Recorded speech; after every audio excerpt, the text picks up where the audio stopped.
Revolution is upon us. All over Britain, people are dancing to a different tune. Tonight on All Black, we take you into the underworld of jungle.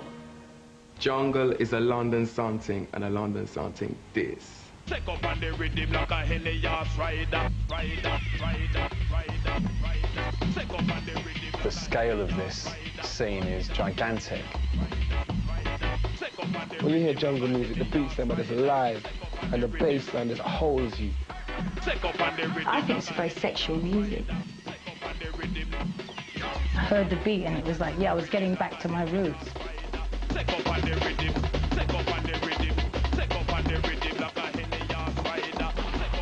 Just showing life on the streets. I mean, America got hip-hop, Jamaica, they got their ragga, we got jungle, simple. Jungle has been called the sound of urban Britain. It takes dance music back to its black roots.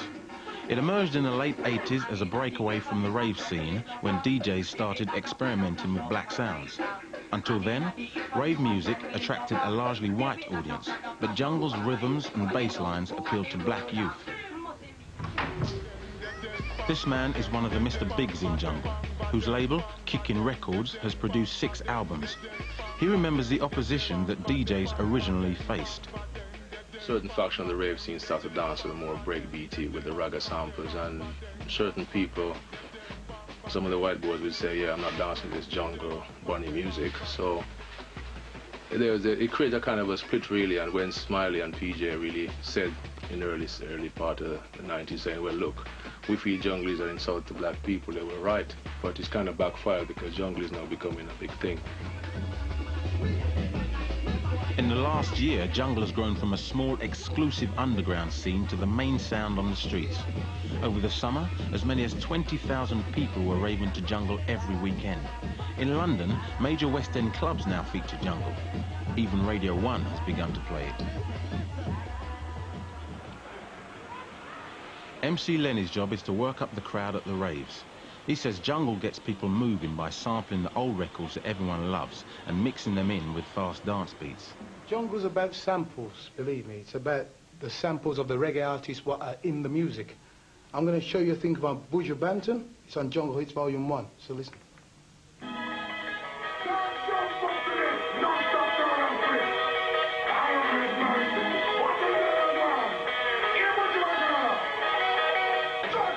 And it doesn't have to be just ragga, just reggae. It can also be soul. Listen.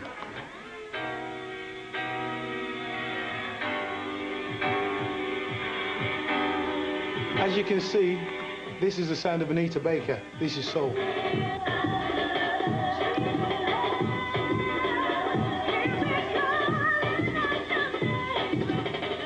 Just giving you a taste that it's not about anything else, it's about the samples. Whether soul, whether reggae, is still black influenced. That's why the boys are onto this lick here. They don't know, you know what I mean? So you can just in this scene, the DJs are also producers and musicians. Fabio and LTJ Bukem were amongst the earliest creators of jungle. They say it has certain distinctive trademarks. Well, I think it was just like a blend of reggae bass lines, you know. It was just, it's a bass thing, really. It comes off the bass line. See, that's the difference between jungle and techno. Techno is kind of like high frequencies, and jungle is low frequencies, like really heavy bass, exaggerated bass.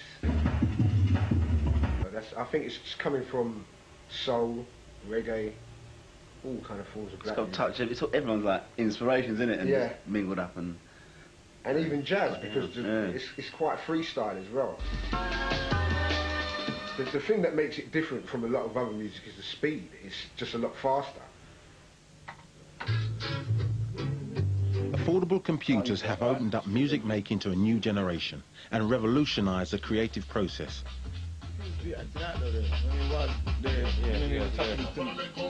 If you take the emergence of computer technology, particularly the Atari, around about 1990 onwards, it provided an opportunity for a lot of urban youngsters black and white, to actually inform the music with their own sampling, with their own experiences, and to make the music a bit more relevant to what they wanted to hear and what they were feeling. You know, the computer technology just created a whole generation of bedroom junglists. Technology's been the most important thing, because without people being able to go out and just spend a couple of grand on a computer and a sampler, then they couldn't there's no other way of laying down the music. You got to go and sort of a big studio or do this and do that. So technology's been the main sort of reason why people can go out and do what they're doing now. A lazy Sunday afternoon in North London, and a young computer genius is working at home. What about the bumper part? Would you do that as a separate mix on the tape, on the recording? Andre and his friend Rodney, also known as Shy FX and MC Gunsmoke, are busy composing a new tune in Shy's bedroom. As Gunsmoke's voice is recorded on his sister's tape deck, Shy samples the beats on his computer. As far back as I can remember, I always wanted to be a gangster. To outer order, man a go on like them a big time gangster. Walk up and down with them gun in a them holster. So you hey, wicked. murder in the pussy that come across the border. Get in a them with them, draw them bush back. How we a gangster, and we do outer order. Wicked. Hey, original. You know that. Part 2. What is this, part 2, Shy?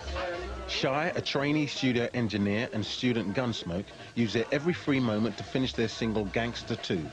In a month's time, they'll be performing it live. How you like it? Wicked. It's important for me to have them equipment in my bedroom because you get all your ideas, you know what I mean? Then after, you don't get your ideas and forget it by the time you go to the studio. You know, you can put it down roughly when you want. About 40% of the work's done here. You know what I mean? I just get a rough structure of what the program's going to be, what the idea of the tune is and everything. Usually I program the drums on the computer here, put a bass line, whatever, and then the rest of it's in the studio.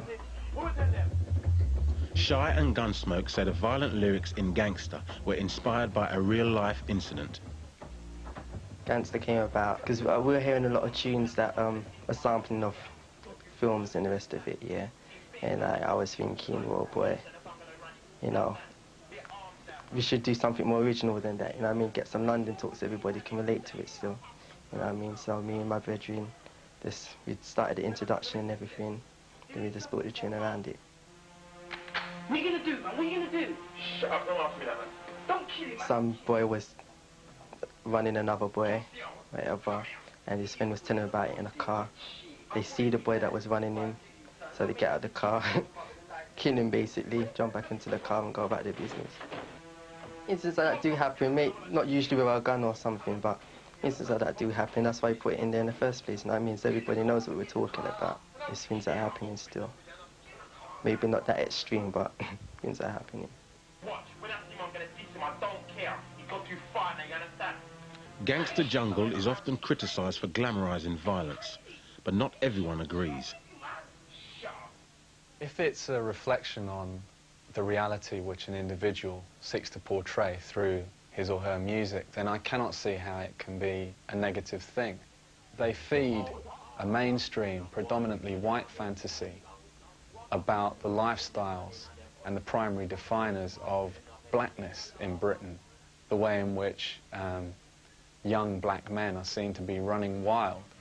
And if, by feeding into this fantasy, artists embracing the so-called gangster rave genre can make money, then that is deeply subversive. Rebellion. True rebellion. Jungle is about making music that adults hate and kids love. It's like the old rock and roll story, you know. It's like, if it's loud, I hate it. So I think personally that jungle is popular because the youths can let off on it. It's like it's an escape from their kind of society and environment. So, you know, anybody over 25, watch out. Watch this!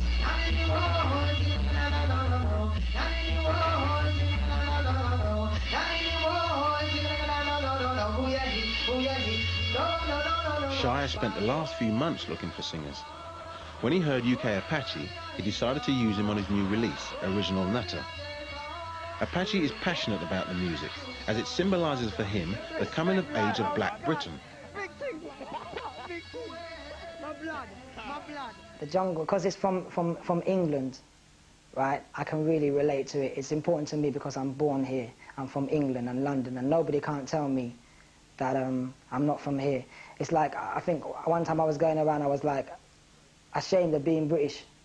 Yeah, we got Woolworths, Marks and Spencer's, Sparks, and it's like the jungle has drawn me back into my roots, where I'm from, because though my parents are from, like, I'm half Arab, half Asian, African, I can relate to those countries only up to a point. Like when I talk to my children or whatever, I can't talk to them about Africa.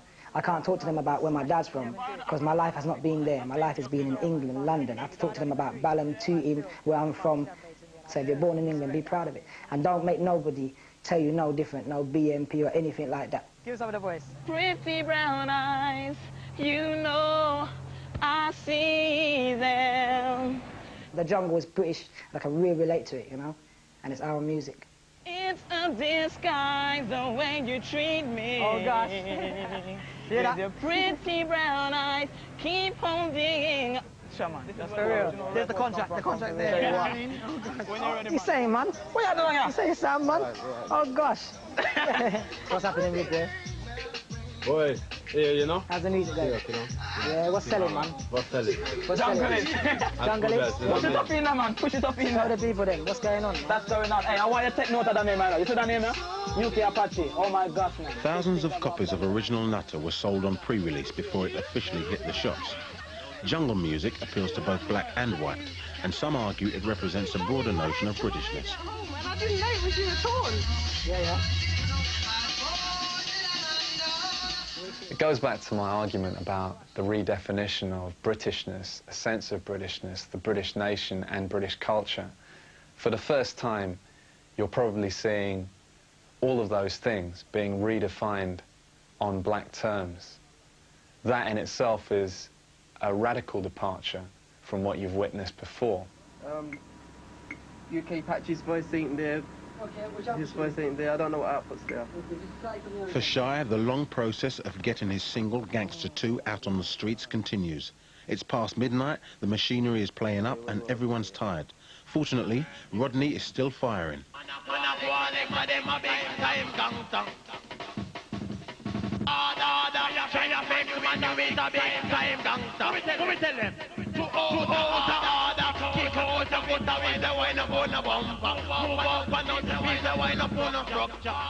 Shy has invited DJ Ash from pirate radio station Cool FM to listen to the studio session in the hope that he'll give the tune essential pre-publicity.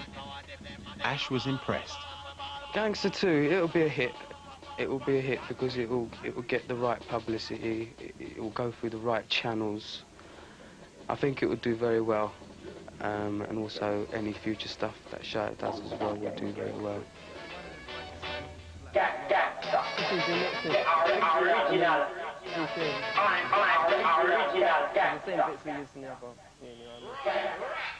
it away, seconds out, goes up to old Jungle. DJs are the power brokers on the jungle scene. Charging up to £300 an hour, they can make or break musicians. Well, for us, we're the jungle DJs who are running it now. All of us have got labels now, we're running our own music, we're making our own music, so to a certain extent we're dictating what's happening. A lot of music doesn't get through unless we play it, the top 20 DJs. If we're not playing it, it doesn't matter how good a track is, Armed with the confidence that DJ Ash will promote his tune, Shy is off to have a dub plate cut for him.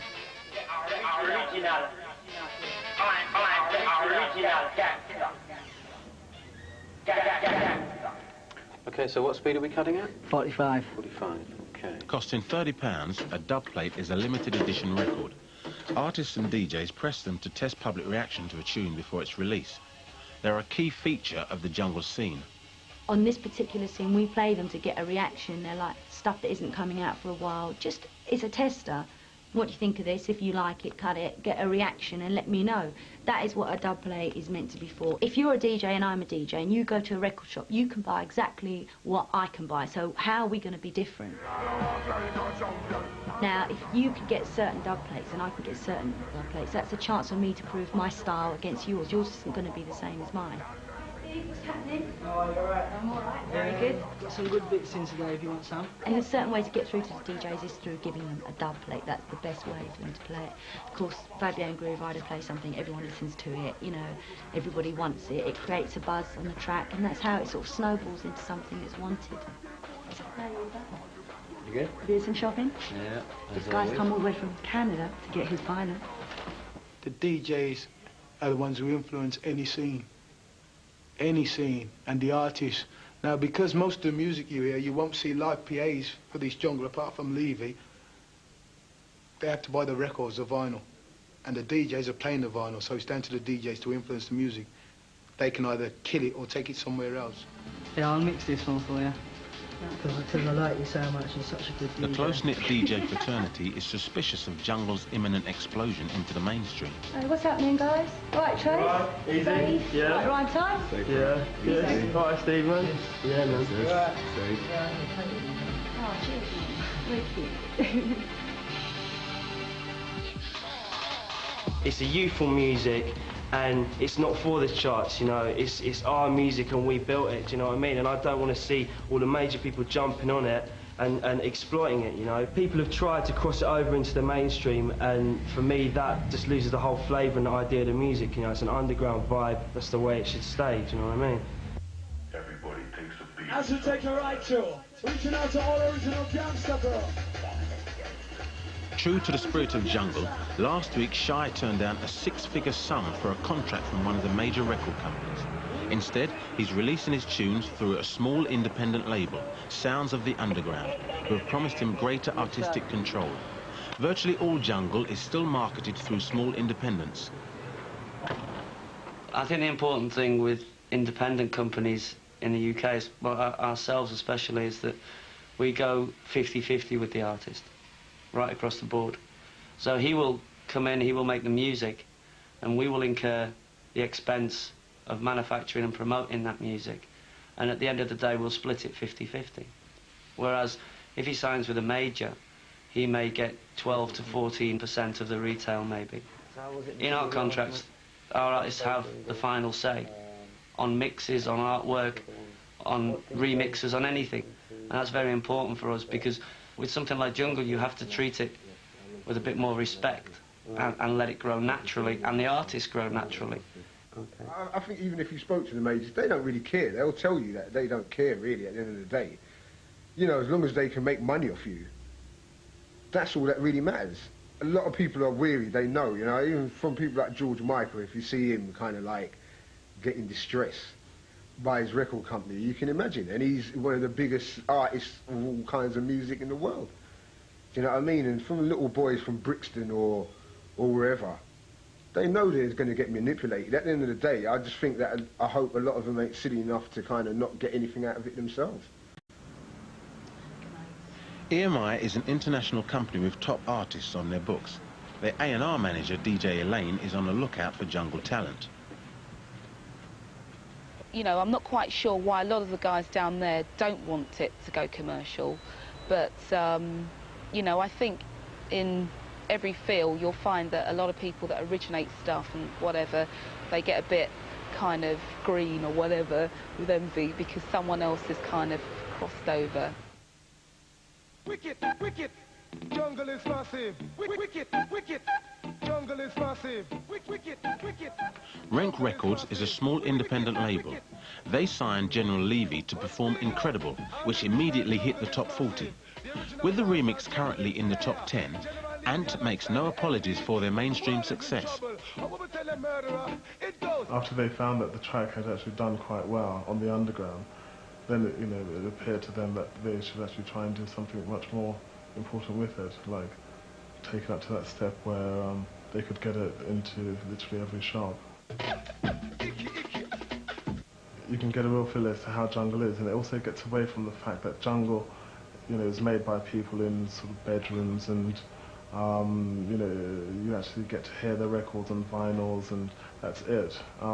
This is actually bringing that step closer to, you know, getting to know who the artists are. Yo, my day all of them, I spend them like a windmill. New talk for them. When Incredible first broke into the charts, rumours spread that the former reggae artist was calling himself the King of Jungle.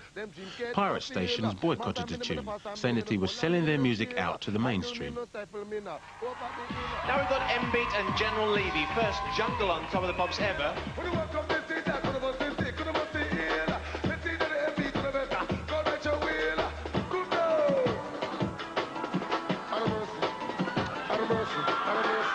The future is in trying to get jungle out there, or on Top of the Pops, or live, because jungle actually is something, it's the only thing which, you know, black people from the streets of London, as well as whites, it's the only thing which whites and blacks from the streets have made together, and they've actually...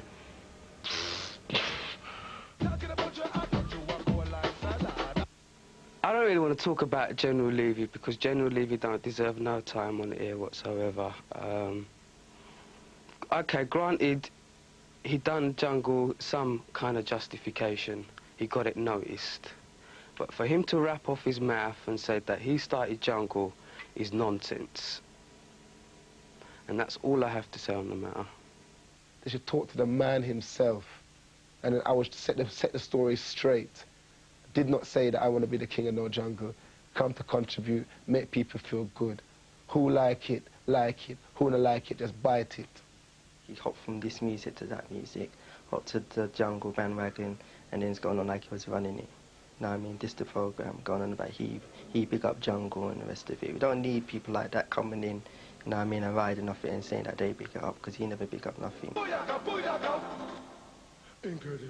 Now, it's not his fault that he went into the studio, he was inspired by the sound, by the vibe, whatever, he made a record, and it was a hit. Now, a lot of those people that are criticising him, if it didn't happen, then we wouldn't be here today talking about it, all right? And then they would be saying, why the hell is no one taking any notice? It's a progressive movement, and anybody who's really fighting against it is really just is thinking on a negative vibe, when we should be thinking positively, thinking that we've got something new which was originated in England, London, pure London artists, London musicians involved in it.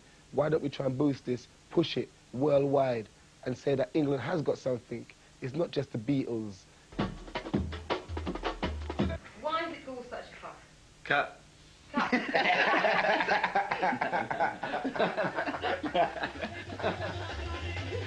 Shy's big night has finally arrived. In 8 hours' time, his posse will be in Wolverhampton for their first performance in front of a live audience.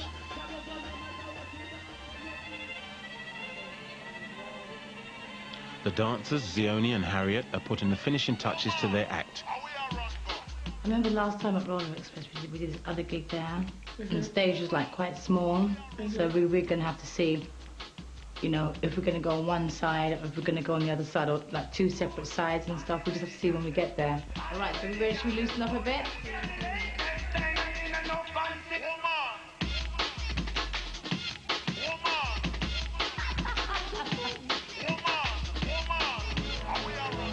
The guys are a bit nervous, as it's their first time playing out of London, but the girls keep everyone's spirits high.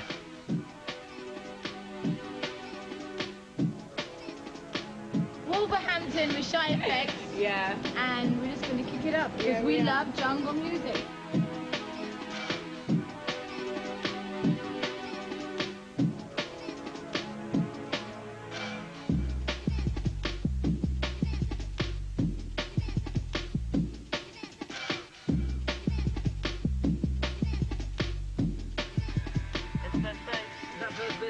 Yeah, on the right.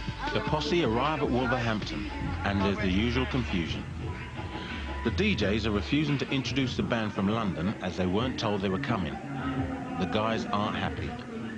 The dancers are annoyed because there's no room on stage for them, so they have to perform elsewhere. Eventually, everything is smoothed out, and it's time to perform. Right here tonight, a special treat. Let's give a big round of applause for UK Apache, Gunsmoke, and Shy Effects.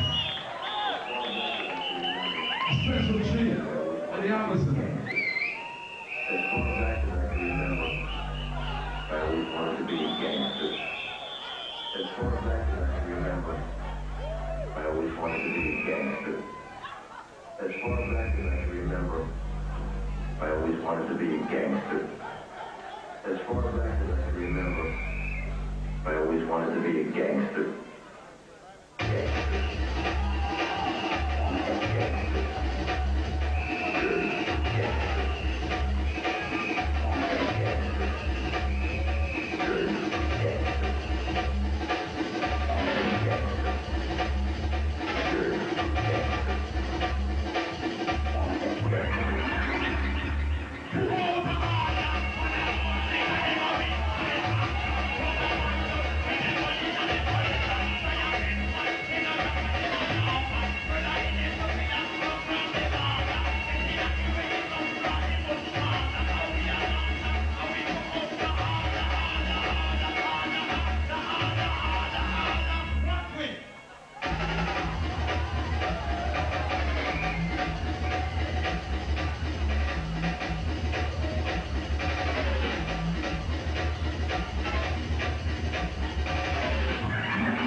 Wolverhampton was a great trip, you know. We had enough joke, enough laugh. Tore it down, man. The crowd, they wouldn't even give me a chance to do the tune, really. I had to laugh halfway through it. But that was a good response. It was good. It was great fun.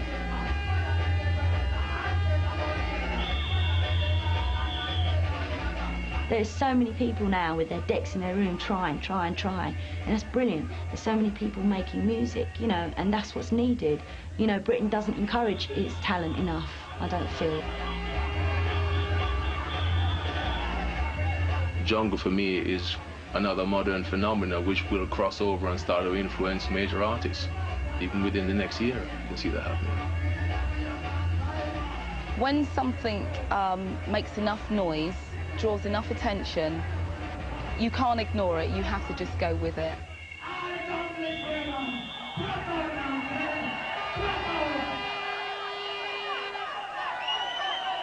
Respect and love on the scene from LTJ Bukem and Apache. Respect, yeah.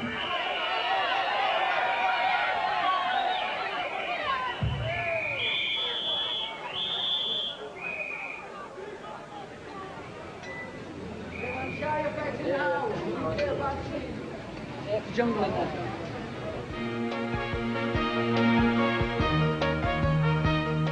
In next week's programme, despite an increase in professional black footballers, the spectators are anything but all black.